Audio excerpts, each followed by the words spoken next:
Okay, so today I'm going to talk about the subject of truth and lying through stories and travel stories and other things that I've learned and read over the years. When we're young, we're taught not to lie by our parents. George Washington, he admitted that he chopped down the cherry tree.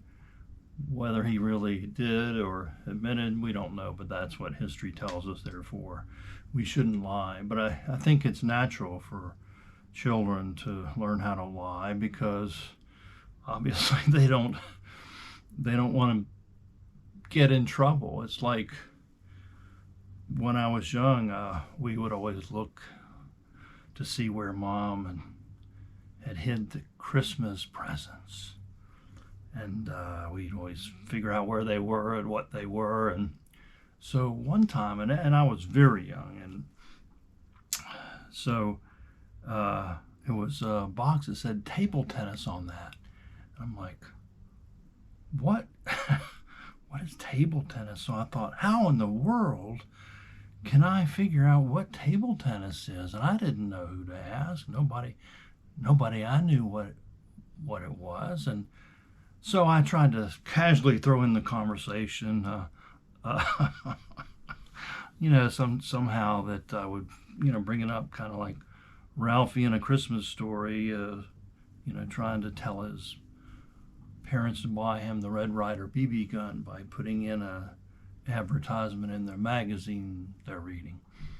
So, so the smart kid that I was and the sly kid that I was, of course, I couldn't. Time was of the essence, and so I thought I found a good time to insert that question.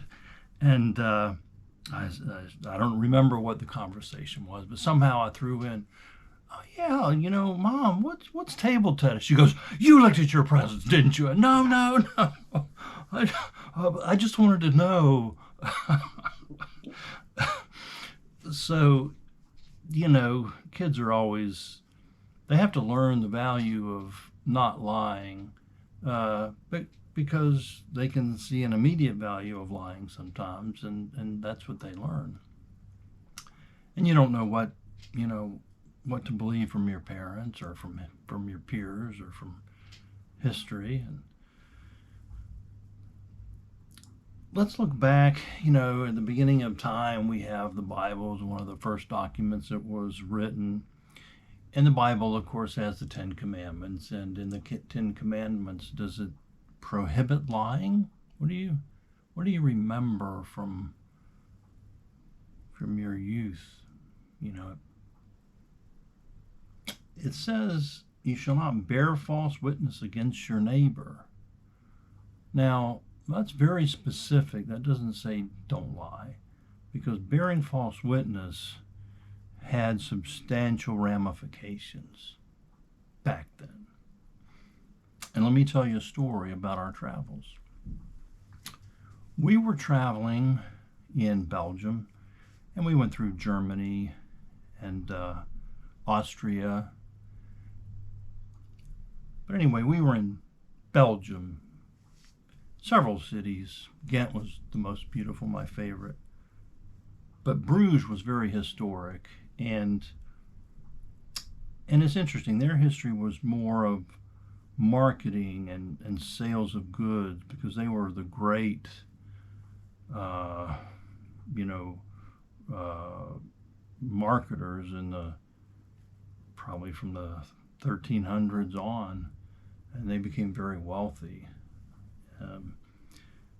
So we were in Bruges, I think it was, and we had toured the church nearby that had the sacred vial of Christ's blood, which we toured that and saw that, and dropped off a donation. And later I read that the blood had been tested and it was from, the 13th century, I think it was. That was a lie, and they're still selling that. But anyway, they got our minimal donation, but it was worth it. So you're wondering what's in Bruges that's related to the Bible. Wow, if you know your Bible, you should know there's a story about bearing false witness against your neighbor. It's a famous story. Well, it is for me now because I read about it and I know about it. But how many of you have heard of it? Probably nobody. It's a story of Susana and Daniel. And the courthouse and the market, the indoor market, not marketplace, I don't know, it was the administrative building. The trial building, the administrative building, and I think the tax building. And it was restored back to, I don't even know what the original date was, but it was old. And on the mantelpiece there was a huge fireplace, but there was a mantelpiece. There was a lot of really nice art, but it had a section of ivory carvings it was probably 3 or 4 feet long, and there were maybe 5 scenes depicted in ivory, and it was, I don't know, maybe 10 inches high. And it showed the scenes of a woman and men in a garden compound area, and then a trial, and then a separate trial hearing, and I forget what the final scene was. It's probably online somewhere. Maybe my memory is not accurate about the exact scenes. But anyway, I took pictures of it. I should have looked at those pictures. Susana and Daniel. What happened was Susana was married to a guy who was wealthy, a businessman, and he had a large house with a large courtyard, and he allowed the townspeople to use his courtyard as a meeting place for important subjects to be discussed. And so there were these 2 elders who had been there, and they saw Susana, and they lusted after Susana. They confronted her when there was no one else there and said, you know, we want sex. We want it now. And she refused, and they said, well, we're going to report you and you'll be executed if you don't. She still refused. So they went to the assembly and said, this woman had sex with us in the garden, and that is against God's law, and she should be held accountable for it. So the assembly, they met, it was against the law, and so they ordered her to be executed.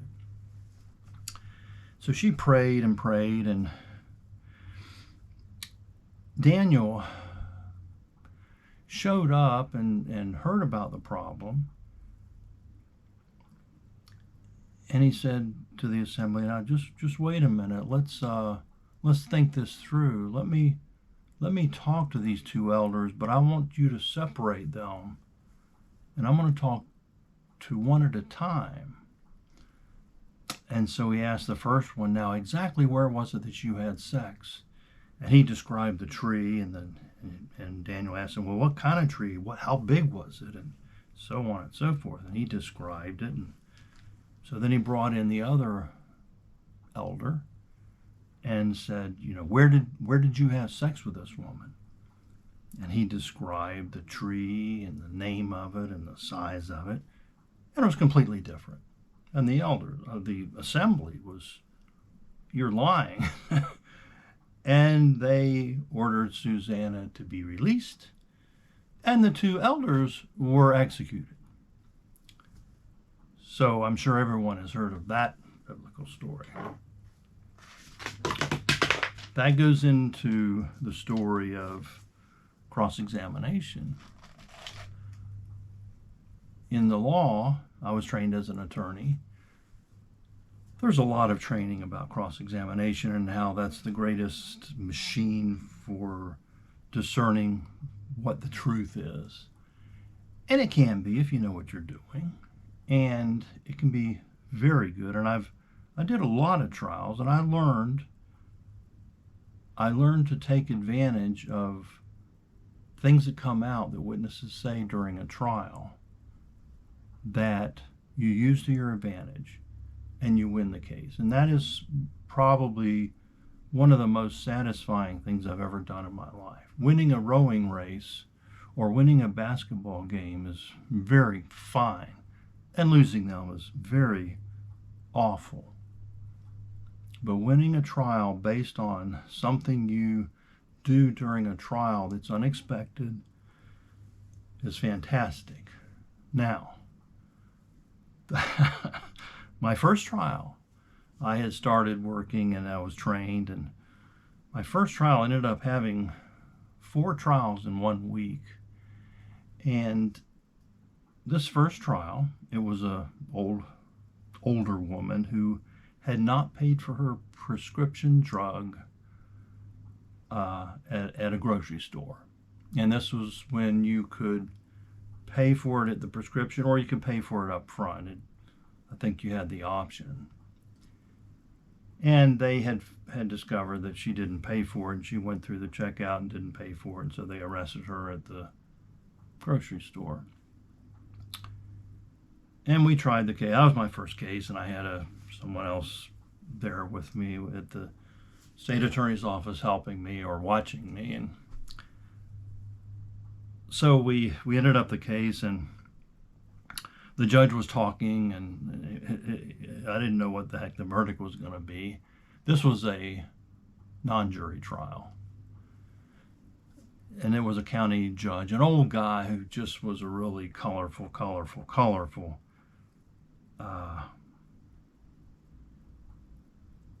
great guy. One of his favorite sayings was, "In the abundance of caution, I'm going to do this." So he was rattling on, and I'm like, what's he going to rule? I want to know right now. And the guy sitting next to me, he wrote down, "You won." I'm like, how do you know that? And so finally the judge got to it. And so what the judge said was, he goes, "Now, you testified that you came in with your boyfriend and you thought he had paid for it, and when you went through the cashier line, you testified that you had picked up these bows for your grandchildren for gifts, and you had bought, 4 bows for $3, and at the checkout right there was hanging up, it was, 8 bows for $2. So you switched those out, and you bought that discount for your grandchildren. You're so concerned, and such a nice grandmother."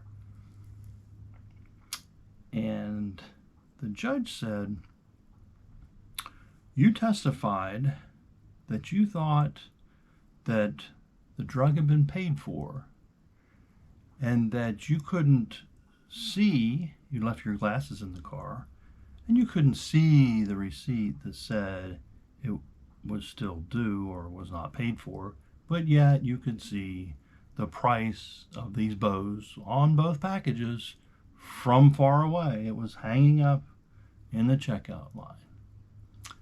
So I don't believe anything you're telling me." And she was not sentenced at that point. She was going to come back. And when she was sentenced, my first trial, she had called the courthouse and threatened to kill me and the judge. So my first trial. So there was security there. And it's also interesting that after I left, the person who replaced me was actually attacked by, because I'd done some juvenile law cases, and these kids had attacked him and beat him up, and he lost partial vision and partial hearing. You know, it's a real lesson doing trial work. You learn a lot.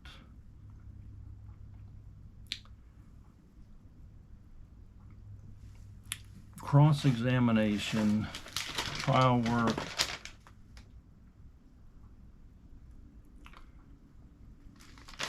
So let's get back to the Bible and religion. I've studied, I was raised Catholic, and after that I went to a number of churches and different groups. I went to Calvinist, Baptist, and boy, they don't like a lot of things. I mean, there's a lot of things you can't do.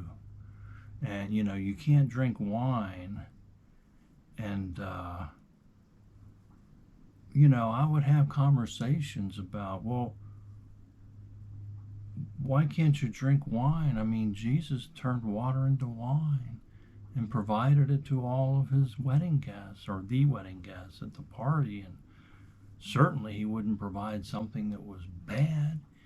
And they said, well, you know, back then it was, you know, it was wine was more like grape juice. It wouldn't get you drunk. I said, well, then why did they say, why save your best wine for last? Because you're drunk at that point. And they didn't have an answer for that. Well, they didn't have an answer for a lot of things. Why you couldn't dance or play cards or... So anyway, that was one religion. I could go on. I went to Pentecostal. I went to, geez, what else is there? Presbyterian here in Pittsburgh. And I went to, for a while I was doing Zen meditation and reading about Buddhism, the Eightfold Path of Buddhism. And Buddhism prohibits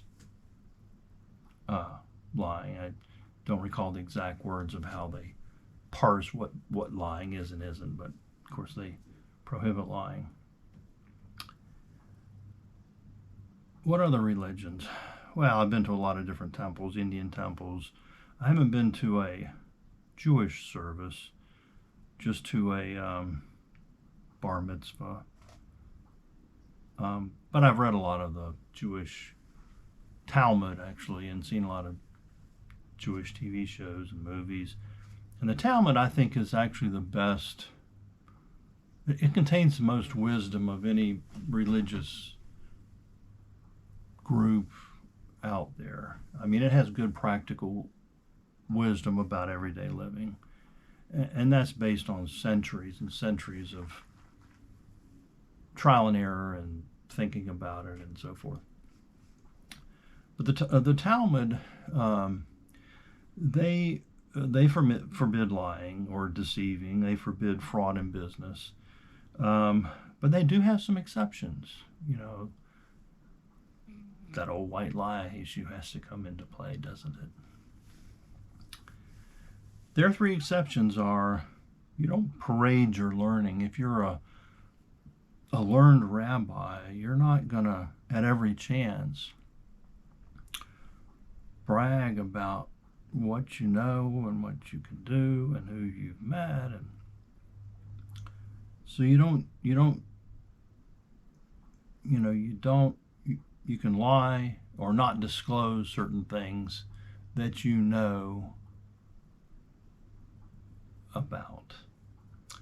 The second thing is you can lie, you can avoid any question about intimacy, sexual, bedroom. It's nobody's business. You don't do it. And the third thing is hospitality. You don't offend a host. There's a saying, there's a pretty lie is not an ugly truth. You know, does that dress make me look fat? Now, unless you're an idiot, you know the right answer for that. There's a saying in the Arab community. We went to Oman and learned a lot, and their food was great, and hospitality was the most important thing. Speaking of hospitality, everywhere you went, hotels, and they always serve you green coffee and dates. And green coffee it looks like green tea, but it's coffee it's green, it's roasted green. I've made it myself. Um, you roast the beans until they're green, not brown or dark. It takes about 8 minutes in a frying pan when you use the raw coffee beans. And then you mix some, was it saffron and, what's that other spice? It's a little seed. I can't think of it. But it's quite good. It's very good, and there's a whole bunch of different types of dates. And I really we love the food in the Middle East better than in Israel. But there's a saying in the Arab culture that if someone brings up a topic you don't want to talk about, you talk about the dates, the date palms, because everybody grows date palms there. Like, how'd you like those dates we're serving you? Aren't those? That's a special type. And when I was there, they would have dozens and dozens and dozens of different types of dates, and they would make dozens of dishes with dates, and it was all just damn good.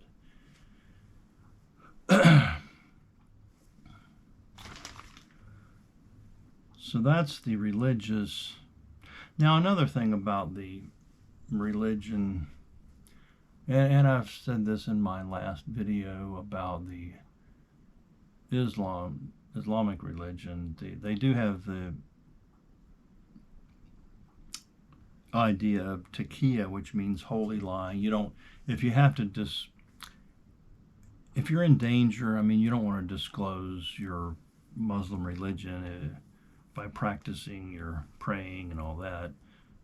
If it's going to hurt you, and likewise, if you need to do something to further the cause of Muslim or Allah, then you're actually encouraged to lie.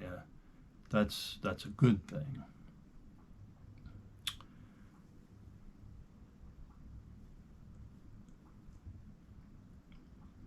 Now, my childhood, we were raised with the saying. Now, I was raised in the South, Fernandina Beach, Jacksonville, Daytona Beach, and there was a saying back then: scratch a liar, find a thief. And in fact, back to that cross-examination, when I did learn how to do a good cross-examination, if you if you can catch somebody blatantly lying, no jury, nobody's going to believe anything they say after that. And it's just, I mean, it follows as day follows night or night follows day, that you're going to have, you have a liar, and you're going to have crimes, you're going to have problems, you're going to have a lot of issues. You know, look at the Johnny Depp trial. Isn't that a model of mental health and truthfulness? It's a real education in real time. You ought to check it out.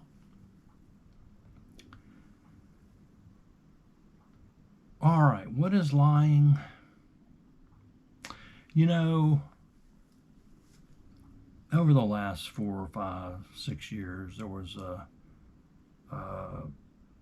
internet site that tallied how many Trump lies there were. Last I heard, there were 20,000. 20,000 lies, I tell you. But there's a difference between hyperbole and dishonesty. Puffery by a salesman is not illegal. It's not fraud in business. it's not lying. When Trump said Mexico's going to pay for the wall, that was a goal, that was an aspiration. He certainly tried to do that, but he didn't. So instead of saying that he failed in his aspiration goal, people said he was a liar. Well, I'm going to lose 20 pounds next month. All right, next month I don't lose 20 pounds. Well, you're just a damn liar. No, you're not. You might be lazy or whatever, but you're not a liar. It was an honest goal. Now, it may have been self-deception, which I'll get into in a bit. But dishonesty. When Biden said he knows nothing about his son Hunter's business dealings, well, there's a lot of information now that he did. And that implicates him because he received apparently millions of dollars from China and Ukraine and from the mayor of Moscow, and I can't even think of what other entities. But those are all relevant, and that's direct lying. And of course, the famous Clinton lie is I didn't have sex with that woman. Well, it's human nature not to want to lie. So people are going to include a half-truth or, and that's one way to identify a lie. So he didn't have sex. Well, if you define sex as intercourse, no, he didn't have intercourse. So he didn't have sex. Therefore, he's not lying. Well, I think most people would say he was lying. Or Obama saying, if you like your doctor, you can keep him. Now, you could say that's a future statement, just like Trump's future statement. But it turns out that the legislation was being written at that time, and he knew by talking to congressmen who watched him, he was told directly, and I forget the name of the guy who told him, but that you're not going to keep your doctor in all cases, in many cases.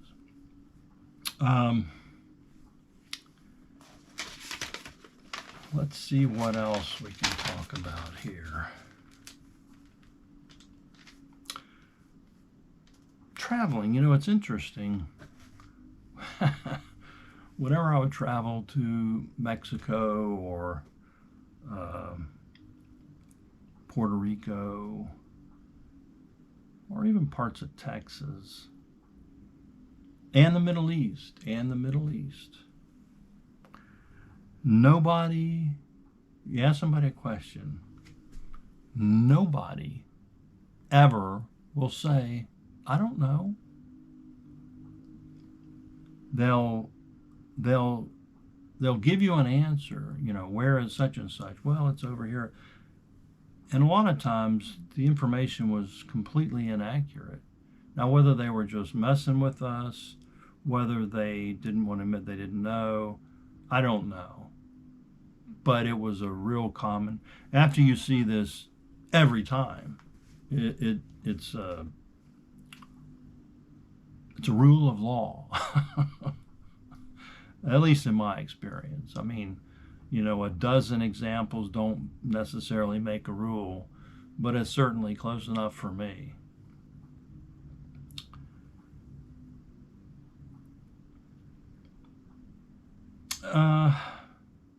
What's another way to determine if somebody's lying to you? I told a story in one of my videos about working at J.M. Fields and being hypnotized by a guy when I was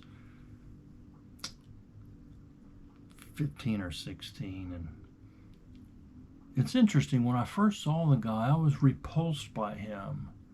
And it was like a caution, like not the hair on the back of my neck stood up, nothing like that. But it was a kind of a gut feeling. And yet, when I started talking to him, he seemed okay, and he turned out that he hypnotized me and got a fishing rod out of it. If you don't know that story, go back and listen to one of my videos. So listen to your intuition. Listen to if the hair on the back of your neck stands up, and that's rare, but anything, Yeah, people say, oh, that's prejudiced, or that's, well, you are prejudging. That is right. But that's an evolutionary tool that helps human beings survive. The other thing, when I was an attorney, we did a lot of coursework and learning about different ways to tell if witnesses lying. And we had training from the FBI, and spent a lot of time actually on different verbal hints of somebody lying. And it's a whole science out there. I can't go into that. I have a whole notebook on different words that people use and how criminals can describe, when they describe a crime, how uh, the words they use. Uh, I'm just thinking of a person I know. He said his girlfriend uh, would come home and tell him these stories about shopping, and they would go on and on. And he said the closer they got to the event of buying the purse, the more specific they were. And he got real tired of that. But that actually is important to truth, because I learned in the trial work that I did when I did depositions that if somebody didn't know the facts, if they were only speaking in general terms, they were lying. And if you know that, then in trial, I had a trial where I didn't go into general terms at all. I went into very, very specifics, and this guy was flabbergasted. He couldn't talk. And it was obvious. I mean, I won that case. It was obvious he was lying. So if somebody doesn't know specifics, they're lying. They're lying. Unless they were drunk, or it was, it happened 50 years ago, or there's some other reason.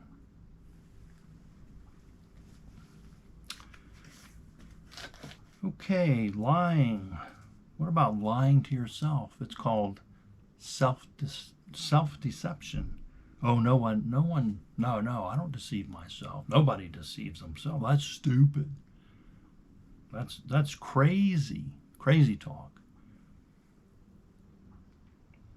But Jung spent half his career on the shadow side. Those things you don't admit, that you hide, will haunt you. And I'll tell a story about a movie, but first I'll tell you a story about a movie that haunted me. When I was young, we would go to the drive-in. We had a Ford station wagon, I think it was, and kids would be in the back of it, and back seat, or we'd sleep in the back coming home, but we'd be in the back seat during the movie, and Dad would have one of those green coiled circular pick, I think they're called pick mosquito repellents. He'd have that burning to keep mosquitoes out of the car, and we'd have the speaker on the window, and we'd be eating popcorn, and my brother would be eating a banana, and I couldn't even hear it because his banana was too loud, but his chewing the banana was too loud. But there was a movie made which haunted me I tried to put it out of my mind for years and years and years. And it was made in 1959. It's a Mexican movie, and it's called The Black Pit of Dr. M.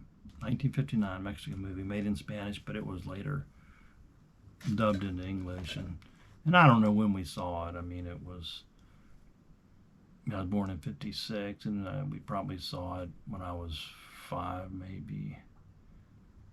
I don't know. But it really scared me. And I remember going to bed just trying to put that out of my mind. And I couldn't. It was awful. And I tried and tried and tried. And finally, it seemed like it took forever, but it went away. And I tried to do whatever I could to avoid thinking about it. But the more you try to not thinking about it, the more you can. It's like the elephant in the room. And so I tried for years to figure out what the heck movie that was. What was so scary? And I finally, of course, with the internet age, I finally found it and bought a copy of the DVD. And it's an IMDb rating of 6.8, but it's really a classic, like a horror film noir.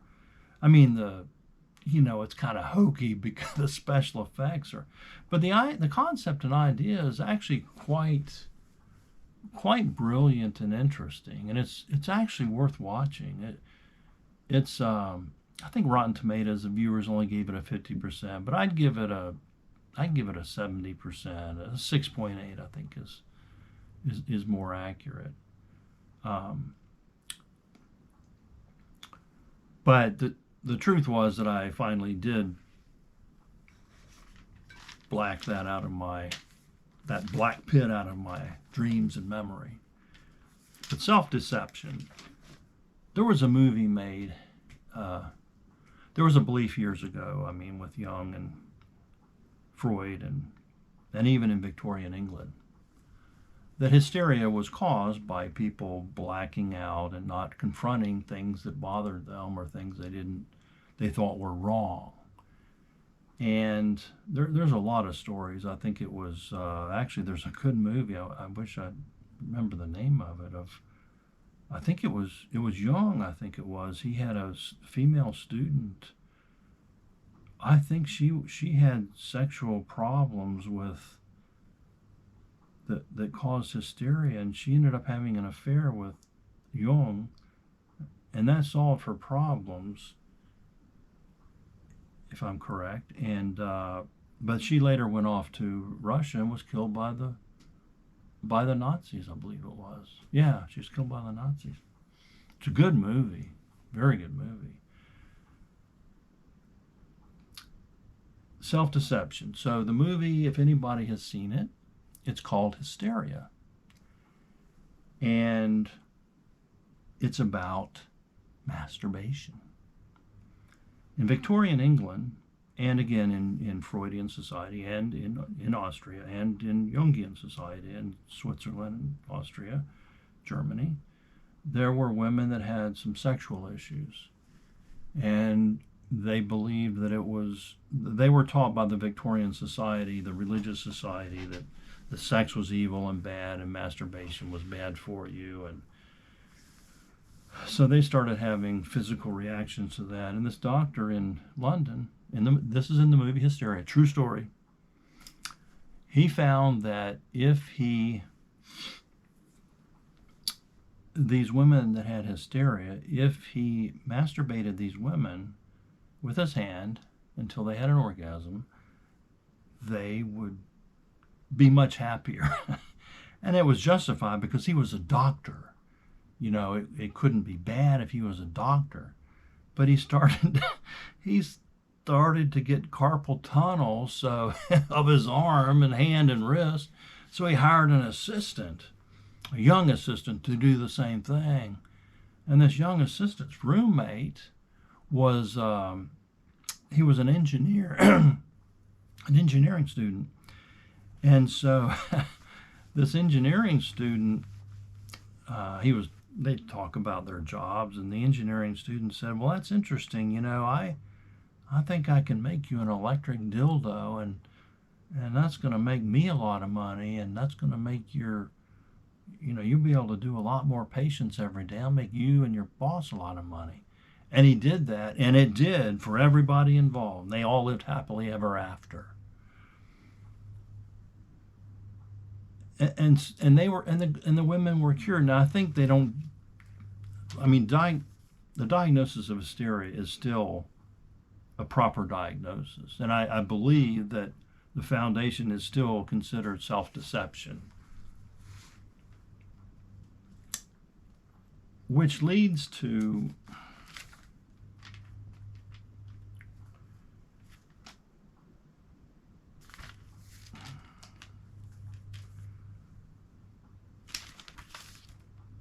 I think I missed a point when I was in practice with law school. I don't know if I talked about micro-expressions. I talked about intuition, but micro-expressions is a response that your face has if you respond to somebody and you're bothered by the answer, and there's a flash of thought that goes through your. And if you watch videos online, you'll start seeing it, but it's hard to detect at first. It's hard to detect. It'd be like a microaggression or a frown or something that's just momentary, and then until they get out their story, their bullshit story.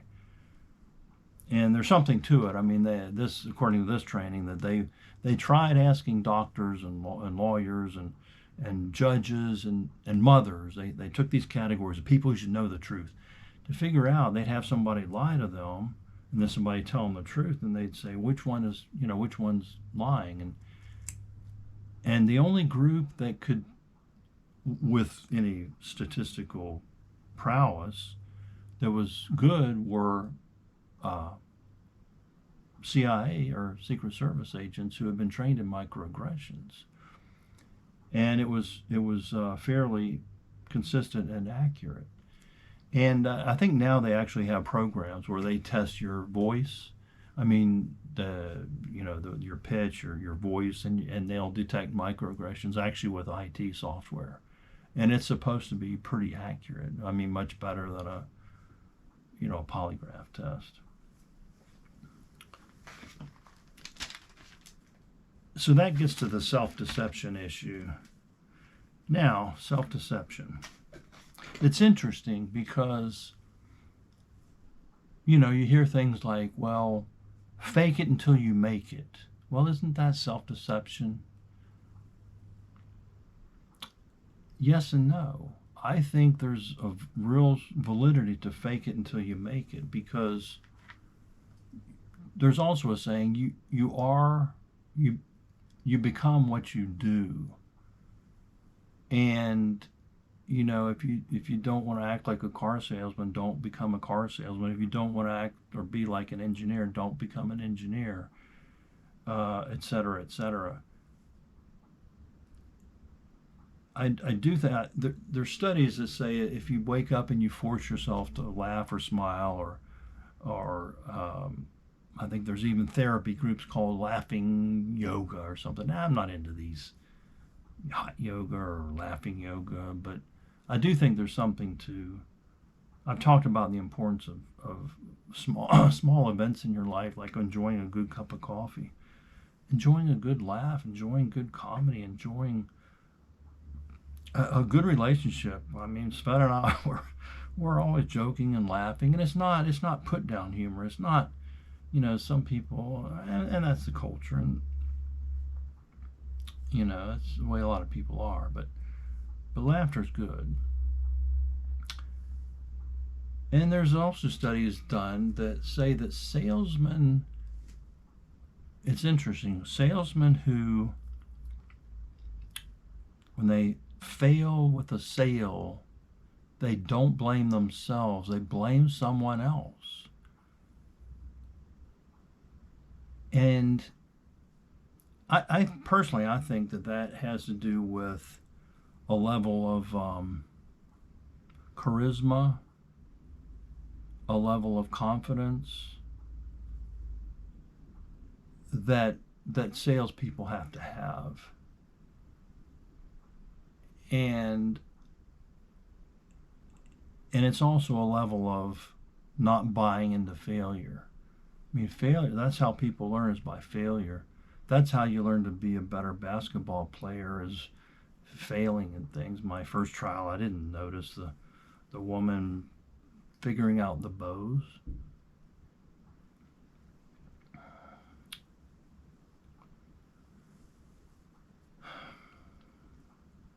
But by the same token, in my work, did a lot of discrimination law. I dealt with a lot of employee law, and the worst employees generally were those who would always blame other people. They could never take constructive criticism their entire career, and therefore they never mature, they never advance. And that's just deadly. That's the worst employees ever. Now you have mental illness, and those are problem employees, but that's a little bit different. A lot of that goes into medical issues. But somebody who blames everyone else, there's just no hope. There's no hope.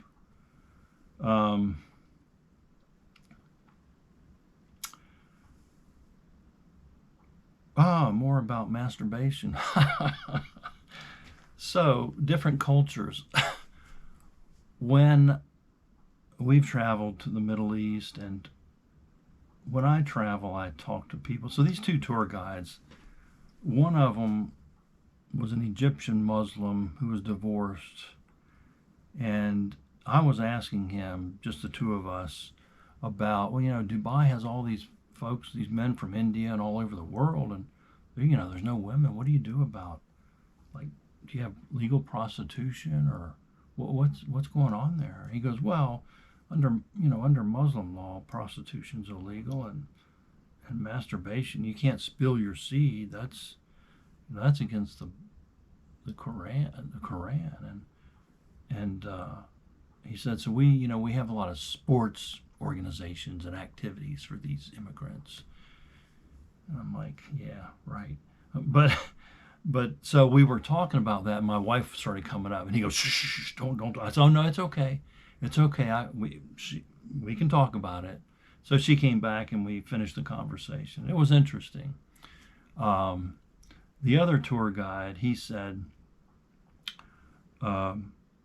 we were touring a mosque, and there was a women's part of the mosque, which was like 1/10 of the size of the main mosque, and he was talking about the process, procedure, and what do they do, and I said, well, so like so you pray, I'm assuming, like certain set of common prayers for common goals, or whatever, and then do you have any individual prayers, for yourself? He goes, oh yeah. He goes, you can pray for more sex. And I'm like, well, I was raised Catholic. Where were my priests? They never told me that. But they were a lot more honest. I mean, this guy we were on a bus, and he was talking something about how men want to, spray their seed around. And he was like, using his hand in front of him, like, that's what men do. They spray their seed around. Boy, you don't say that in America. And he would smoke this tobacco in just a little pipe, and he'd never tell his wife. And oh, she doesn't know. No. Does she smell? Oh, no. I use mouthwash. And so there's a real division in honesty there. But also, the Russian culture back in '93 here in Pittsburgh. I was living in Squirrel Hill, which is a mostly Jewish community. A lot of it's Orthodox Jewish, and in fact, that's where they had the shooting at the I forget the name of the synagogue.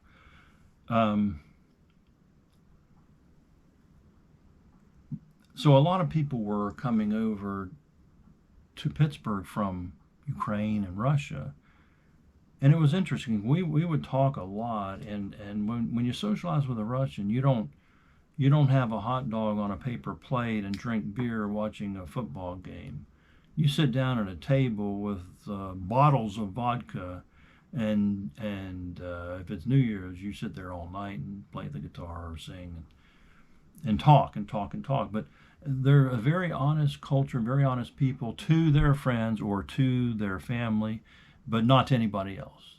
They could not survive, apparently, in Russia by telling the truth to the government, to anybody in power, because there would be severe consequences.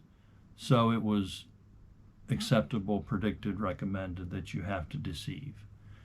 But I grew up in a Irish English background where you don't talk about much. You don't say bad things about people, and you just don't talk about a lot. I mean, that's just the way it is. But not these Russians, boy. They're overly honest.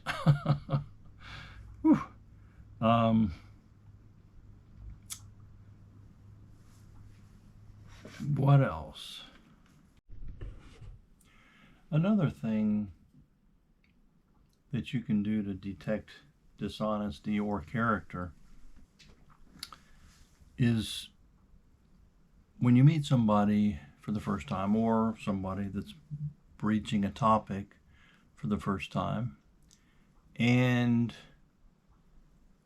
you recognize they're talking about something that you know a lot about, so you don't tell them right away. You listen to them and see what they're going to tell you. And I think this might be a Southern thing. I think this happens a lot in the South. It's certainly something I used to do. And boy, some people will just hand you a bunch of BS. It's just amazing. And you can judge character by that. So if you have a conversation with somebody and they keep saying, "No kidding, really? Oh, that's interesting. Well, bless your heart. Isn't that interesting? Wow." It might be that they're inside laughing at you because they know you're full of crap. When I was, I'll tell you a story. Years ago, traveling to some nice resorts,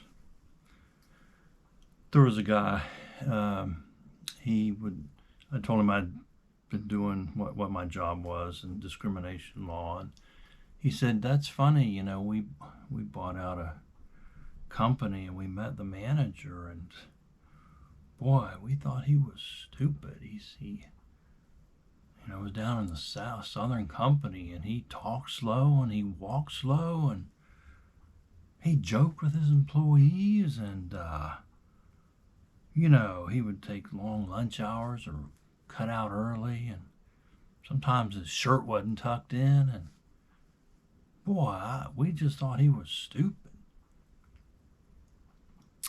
And he said, "Boy, that was a mistake." He said, "We brought in our specialists, our highly educated specialists from the north, and he said, that was a disaster." And he said the employees didn't want to do anything for him. They were unhappy, and they were likely sabotaging his work even. And so they, went back and either got the old manager or found some other Southern manager, and he said it was fine. They did a great job. He said, we discriminated culturally. We thought they were stupid because they talked slow and walked slow and joked with their employees, and another part of that might be the fact that those Southern managers and employees were weighing the credibility of those who were interviewing them and were holding off. And this manager said, in the South, they don't wear their intelligence on their sleeves like we do in the North. And he said they were smart people, and they knew how to manage, and they knew people. And he said, we just made a terrible mistake, but we didn't know any better. How could we have known? Just a story.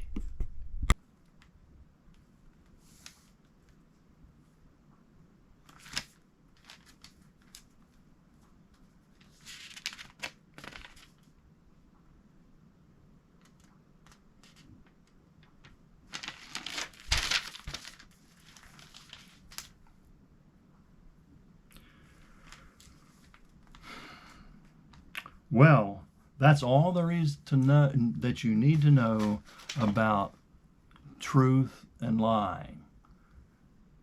I hope someone has found this to be, if not helpful, maybe humorous, perhaps.